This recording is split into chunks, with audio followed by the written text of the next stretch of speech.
Shabbat Shalom, everybody. Welcome, the house of Israel. All the Mishporka have been scattered and regathering into this wonderful place we're at, meeting together in one place where 2 or 3 are gathered together in his name.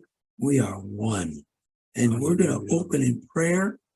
We're going to take authority and bind strongholds and welcome the presence of Shalom in this Shabbat. Go ahead and pray, brother. Okay, Baruch atah Yahuwah, Eloheinu melech haolam. Father Yah, Melech of the universe, Father, we ask that you be with us, Father, in the name of Yahushua HaMashiach, that anything that comes against this broadcast, Father, should be bound, Father, and we reject anything that is not of you. In the name of Yahushua HaMashiach, we pray, Father, over all the electrical parts, Father, over the air, Father, over the radio waves in the air, Father, that they are not disturbed. And we just give you great esteem, Father, and we thank you for your Shabbat, and we thank you for keeping everyone safe and bringing them back to this broadcast today. In the name of Yahushua HaMashiach, we pray, hallelujah. Hallelujah, hallelujah. We're going to go to Revelation. I was on 22, and we're going to verse 4 and 5. And brother can read that. He can read from verse 1, or he can start at 4 and 5, whatever he wants to read. And it says, and he showed me a river of water of life, clear as crystal, coming from the throne of Eloah and of the Lamb. And in the middle of its street and on either side of the river was the tree of life, which bore 12 fruits, each tree yielding its fruit every month. And the leaves of the tree were for the healing of the nations. And no longer shall there be any curse, and the throne of Eloah and of the Lamb shall be in it, and his servants shall serve him, and they shall see his face, and his name shall be upon their forehead. And night shall be no more, and they shall have no need of a lamp or of the light of the sun, because Yahuwah Eloah shall give them light, and they shall reign forever and ever. Hallelujah. Yeah, and remember, in the Tanakh, it talks about that there's an inkhorn flying around. They said, wait, let me put the seal of Yahuwah on the foreheads before the wrath of Yahuwah falls upon them on the earth. This is a different judgment, but it could be matching up with the end times. But here it says there's a mark on our foreheads of his name, right? So praise Yah, hallelujah. This is a great Shabbat reading as we come to a conclusion of this portion of the prohibition, but also celebrating Shabbat and celebrating Song of Moshe. So while we were reading that verse right there where it says in Hazon 22:2, it says, in the middle of its street and on either side of the river was the tree of life. Now, I don't know how many of you out there have been to Hawaii, but in Hawaii, there are these massive trees that have trunks and branches coming out of the ground besides the main branch. It has like a main trunk, right? And then the tree, as it goes out, drops other branches into the ground, brother.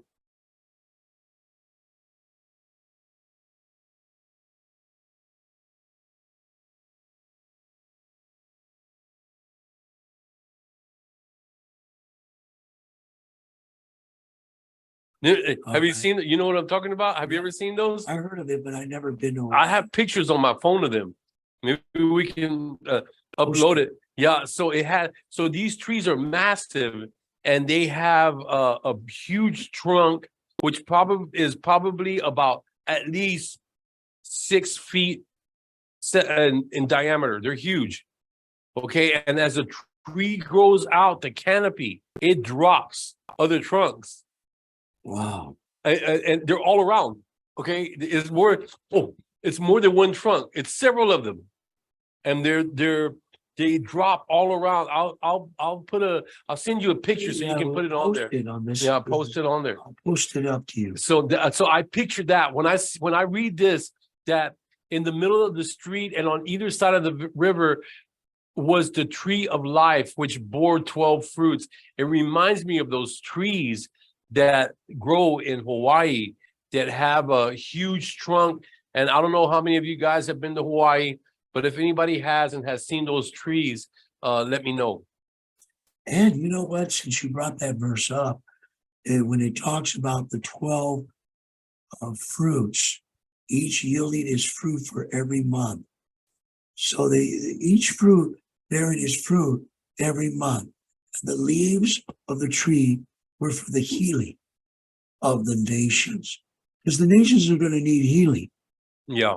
The ones that are going to be a rebirthing on the earth when we're sitting as Kohan and rulers, and the Father delegates us where to go, Right. rule and spread the So Torah. there is a verse in the Torah or somewhere in the Word that talks about that those who are coming out of the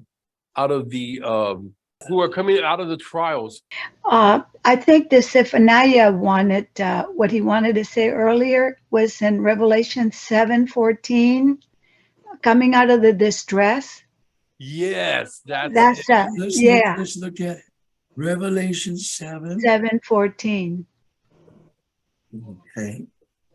He said, it said, let's start at 13. And one of the elders responded, saying to me, who are these dressed in white robes, and where did they come from? And I said to him, Master, you know. And he said to me, these are those coming out of the great distress, having washed their robes and made them white in the blood of the Lamb. Hallelujah. Yeah, hallelujah. Praise, yeah. And we're before the throne. Yeah. Because of this, they are before the throne of Eloah and serve him day and night in his dwelling place. And he who sits on the throne shall spread his tent over them. Wow. Hallelujah. Praise be to Yahuwah. My wife and I try to figure out, because there's what they call life trees and leaves, right? Like one of them is moringa. The moringa tree, yeah, the moringa tree, you can live off the moringa tree. Right. And the pellets of the seed look like string beans, and you can put that in a bucket of dirty water, and the next day it's pure.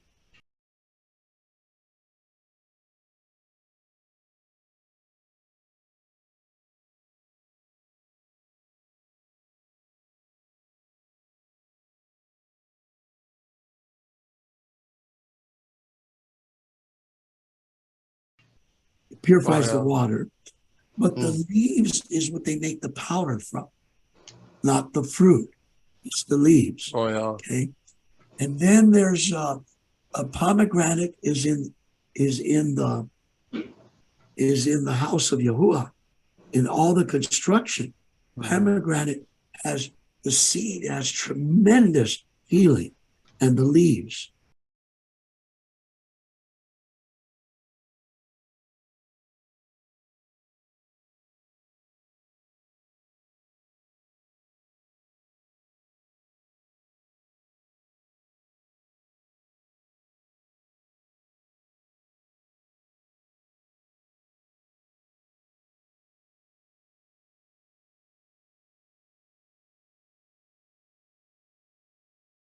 Then you got olive leaves, olive oil, right?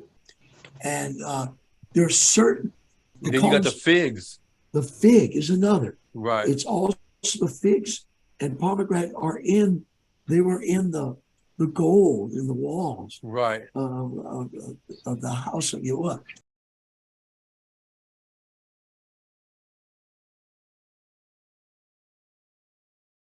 And I had it on paper one time. They're called superfoods today. Right.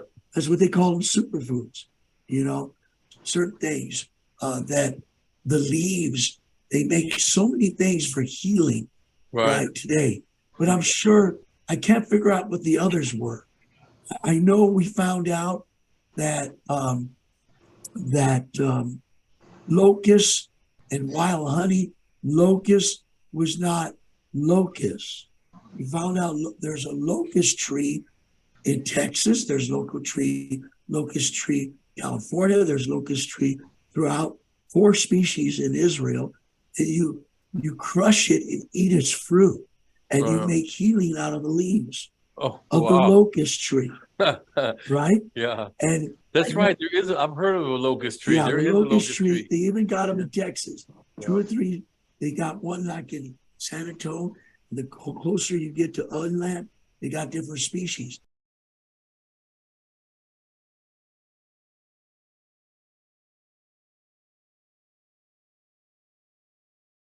And guess what likes to put their fruit on a locust tree? Bees and honey. Oh yeah. They like they put their hives because it hangs. When you look at a locust tree, when I finally seen one and looked at it, you can look it up online, Google image, locust tree. They call it, there's one species in Israel called wild honey locust tree. That's what it's called. Oh yeah. Wild honey locust tree, right?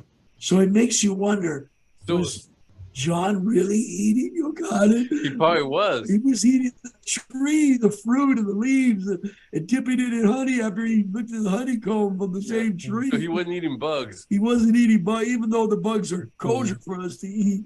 But it's not seasonal. Locust is not a seasonal thing to eat all the time. He was eating it all the time. Right. You know what I mean? So it had to have been the plant, not the locust bug.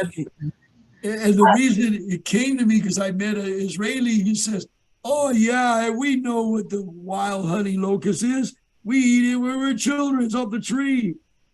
Like you guys like guacamole, we make like mole, we make stuff out of it. Put it in olive oil, crush it up, you know. You have a sister, Kimya? Oh no, I just was looking at my notes because I just wrote notes on this like a couple weeks ago on the Tree of Life, but where it's talking about the leaves were for the healing of the nations. No, I did like a word search on the Tree of Life, and there's like 11 verses, but it's just to be a word of encouragement that we, as the Kodashim, partake of the Tree of Life, which is Yahushua. So if you want to do a word search, I mean, there's a lot there. There's like I said, 11 verses. But I made a couple of notes. Overcomers will eat from the Tree of Life, which is in the midst of the Garden of Eloah. But it's Yahushua that we partake of. He is our Tree of Life. So in my study, I was looking at the Tree of the Knowledge of Good and Evil, and that it's the source of all the ills of mankind. You know, as far as what happened with Halak. The manna is the word of Aloha. That's right. So the scripture says, I think it's verse 11, 22, chapter 11, chapter 22, verse 11. He who does wrong, let him do more wrong. He who is filthy, let him be more filthy. Is in Hazon? Yeah. He who is righteous, let him be more righteous. He who is kadosh, let him be more kadosh. So that's how we're supposed to be, because you all were sharing about, you know, kind of the wickedness at work, the UN, all this stuff going on around us. But we as the Kodashim have to keep our focus and our eyes on Yahushua, on our Master Yahuwah, the Master Yahushua. So, yeah. Hallelujah. That was just in my notes. Thank you, sister. Thank you, Mother. Now, does anybody else got a scripture? Well, I have something I definitely want to add to that. Sister was talking about keeping our eyes on Yahushua. And the Father's been talking to me about, we are the trees. We are planted like a tree by the river of living water. The word Yahushua is the living water. We drink from him, and we're always nourished when we keep our eyes and are focused on him. And we are the trees where other nations are going to come and eat from our fruit that we bear. My branches. We're got our branches, and they're fed. And the Father's been showing me this on my post. There's a tree that is right in front of me. And he always talks to me about being rooted and not being moved, and be like that tree, and not, the sun's going to beat on it. The rain's going to beat on it, but it's not moved. It's grounded. It's rooted. And we are like that tree, rooted in the word, which is Yahushua, right? We're planted deep. Our roots grow deep into the word. Hallelujah. And people are going to come by, and as we're bearing fruit, we're going to nourish them. And he sends people my way, and he says, just pray for them, or give them a word or encouragement, a kind word, or just smile at them. And that's nourishing the nations and giving them the name Yahuwah, giving them the name Yahushua. That's nourishing the nations. Hallelujah. Hallelujah, brother. Hallelujah. Thank you for sharing that. Hallelujah. Anybody else? Praise Yah.